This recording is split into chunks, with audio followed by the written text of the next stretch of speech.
Muli mga kababayan, umalingaw-ngaw po itong balita. Unahin po natin itong napipintong pagpapaimbestiga ng Palasyo ng Malacanang sa utos daw, no, ni Marcos Jr. Kasi hindi naman niya sinabi in public ni Marcos Jr., pero ang kanyang barker, ang kanyang tagapagtahol na si Claire Castro, ito po yung butangera ni Marcos. Matapos na nagpahayag na una na si Justice Secretary Boying Rimulya na wala siyang nakikita na anumang mabigat na dahilan o batayan upang sampahan ng kaso na inciting to sedition, itong kamakailan lamang ay paglalantad ni Governor Chavit Singson at paglahahayag ng kanyang saloobin laban sa Administrasyong Marcos. So, nagsalita po ang ating Department of Justice Secretary sapagkat ang kasong sedition at inciting to sedition, ito po ay mga criminal offenses punishable under the revised Penal Code of the Philippines. So, criminal offense po yan, Ang pagkakaalam ko, ang sedition, ito yung nag-uudyok ka ng mga tao na sumama sa pag-aalsa, sa pag-riot, upang patalsikin ang gobyerno o magkaroon ng kaguluhan laban sa gobyerno gamit ang mga kilos na mga marahas, no, at may mga kaguluhan. Sedition po yan, yan po, I think, ay may kulong na mga 8 taon hanggang 12 taon kung hindi po ako nagkakamali kapag napatunayan ka at nahatulan sa korte. Ang inciting to sedition, ikaw po yung nag-uudyok sa mga tao na umalsa, maging magulo at gumamit ng mga marahas na hakbang upang mawala po ang kanilang pagrespeto sa batas at sa gobyerno to the point na kikilos sila ng marahas. Yan po ang pinakapayak na describe ni Ka Eric kung ano po ang inciting to sedition. Yung operational word po doon, yung pang-uudyok para gumamit ng karahasan at kaguluhan ng mga tao upang labanan ang gobyerno o kaya mag-alsa laban sa gobyerno. Ang inciting to sedition. Yung sedition, ikaw mismo yung namumuno upang gawin yung kaguluhan para mag-alsa ang mga tao. So, yan po ay sinabi ni Department of Justice Secretary earlier na wala silang nakikita na anumang siya mismo na solidong dahilan para magsampa ang gobyerno ng kaso kriminal laban kay Governor Chavit Singson. Ito pong kasong possibly inciting to sedition and sedition. Si Ka Eric po ay sinampahan ng kaso, kasama ng iba pa ni floating Philippine National Police General Torre. Tungkol po ito sa nangyari nung nakaraang taon na pagsalakay nila at pananakit at mga pagsira sa mga ari-arian doon sa compound ng Kingdom of Jesus Christ sa Davao City. Ayun. So, may pending po yan na reklamo si General Torre. Hindi pa po nare-resolve yan sa Piskalya, sa National Prosecution Service. But on the note, bakit ko po tinalakay itong punto na nagpupumilit at nagbubutangera, nagtatalak itong barker ni Marcos na si Claire Castro. Abogada pa man din, pero hindi niya alam, paano ilugar ang sarili niya para maging matino ang kanyang mga pagpapahayag. Ibig sabihin ba, Ka Eric, walang katinuan ang pagpapahayag ni Claire Castro? Parang ganon. Kaya nga, kinakansyawan ito at binabash ng mga netizens at mismo ng taong bayan. Nobody is taking her seriously.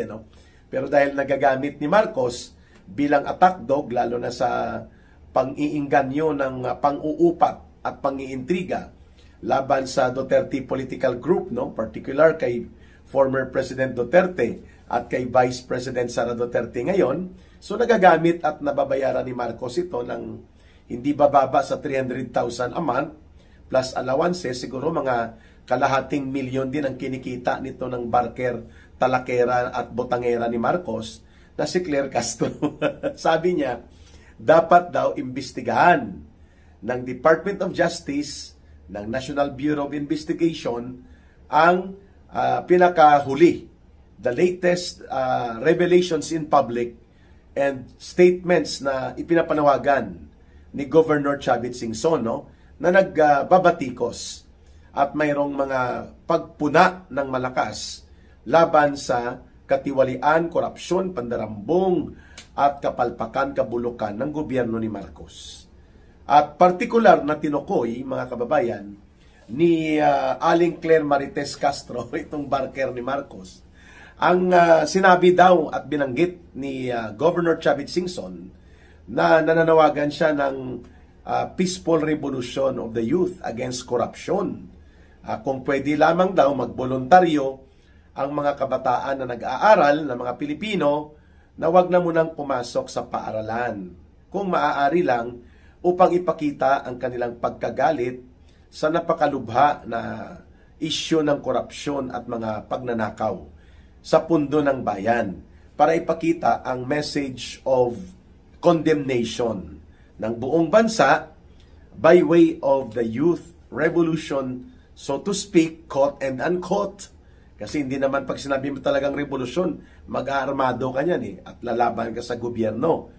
Hindi po ganoon ang ibig sabihin ni Manong Chavit Singson, kundi parang pagpupukaw sa mga kabataan na manindigan at magpahayag sa pamamagitan ng boycott of schools and classes, no? So dahil dyan sa pagpapahayag na ginawa di umano ni Manong Chavit Singson in public para kay botangera barker Claire Castro ni Marcos, ito ay may probable cause possibly or batayan sa pagsasampa ng kaso ng inciting to sedition. Pero take note, nauna nang may binanggit ang Department of Justice Secretary na si Boying Rimulya na so far wala pa naman siyang nakikita na batayan upang kasuhan o reklamo ng gobyerno si Manong Chavit Singson, si Governor Chavit Singson. So ano po ang mensahe na ito ni botangera Claire Castro? Gusto po niyang ipakita, either ito ay opisyal na kinokonsente ang kanyang pahayag na iniutos ni Marcos o diskarte niya lang ito dahil palagi namang wala sa katinoan at wala sa tamang hulog itong butangerang mga pagpapahayag ng barker ni Marcos na si Aling Claire, whether it is an official statement of Marcos represented by the butangera Claire Castro or diskarte niya lang ito dahil minsan nagkakaroon din siya ng lucid interval, no? Pag sinabing lucid interval, minsan may pagkamatino din ang kanyang mga sinasabi, minsan, pero palaging wala sa hulog at hindi matino.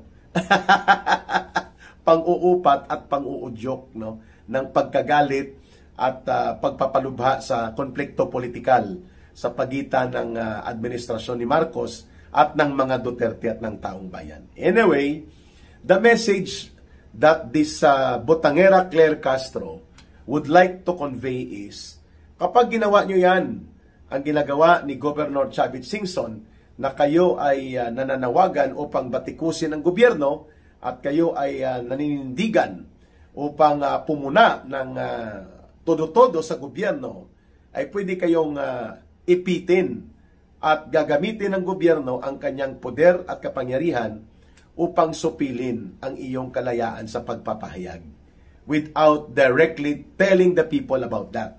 But that subliminal message is already very clear kay Aling Claire na hindi nila matolerate at nagagalit siya at nagmamaktol kasi baka sa paglabas at paglantad ng mga pahayag na ito ni Governor Chavit Singson ay mapapalaya sa poder ang kanyang boss na si Marcos Jr. Okay? So, sinagot kaagad po ito ang wala sa hulog at medyo napupunta sa antas ng walang katinuan na uri ng pahayag nito ng presidential barker ni Marcos. Sinagot siya ng dating Solicitor General sa panahon na yata ni Noynoy Aquino.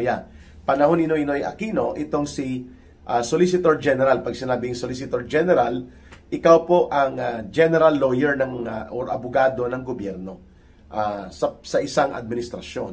Solgen or Solicitor General. Florin Hilbay.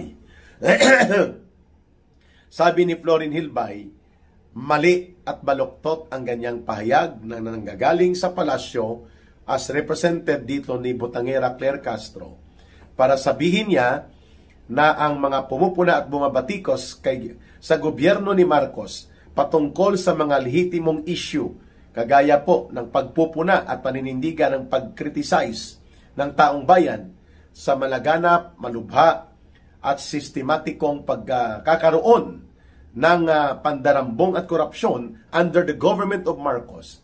Ang sabi ni Solicitor General, dating Solicitor General Florin Hilbay, bahagi yan ng free speech and freedom of expression na ginagarantiya sa saligang batas. At huwag kaagad iwagayway ang sinasabi na posibilidad na gagamit ang gobyerno ng batas upang supilin, takutin, at i-intimidate to the point na matatakot na talaga ang taong bayan na magreklamo, magsalita at maghayag dahil ang mga kagaya ni Governor Chavit Singson na may katayuan sa lipunan ay hindi sinisino at hindi kinikilala ng gobyerno ang kanilang kalayaan sa malayang pamamahayag at sa malayang pagsasagawa ng pagpupuna ng tama at lehitimo laban sa gobyerno sa mga issue na may kaugnayan sa kabutihan at mga karapatan ng mamamayan. Kagaya nitong issue ng pandarambong at korupsyon na lahat ng sektor halos ay galit na sa nagaganap ngayon kay Marcos Jr. So that signal, sabi ni former Solicitor General Florin Hilbay kay Claire Castro ay delikado.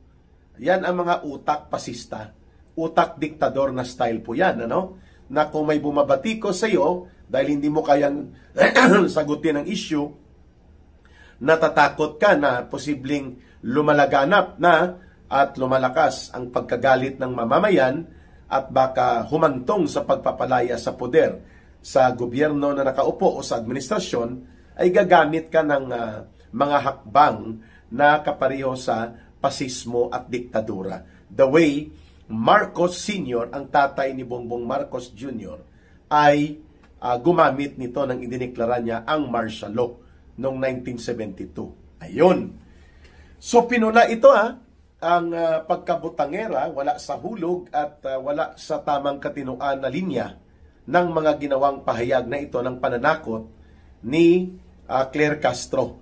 At hindi niya dapat ginawa yon kung walang clearance sa presidente yan, sapagkat mga sensitibo po yan na mga pahayag that can reflect into an official state policy or a policy of the government. Kasi nga, nakatalaga bilang tagapagtahol sa Office of the President itong si Claire Castro. Pero ganun pa rin, kailangan pong puntuhan sa kanya ito. Kasi delikado yan, baka gamitin din po nila itong anti-terrorism law na kapag ikaw ay nag-create ng panic o pagkatakot sa publiko sa iyong ginagawa, and that is a very broad definition, pwede kang kasuhan na ikaw ay nang uudyok ng terorismo at non-bailable offense po yan. Ano? Ang sedition at ang inciting to sedition, bailable offense.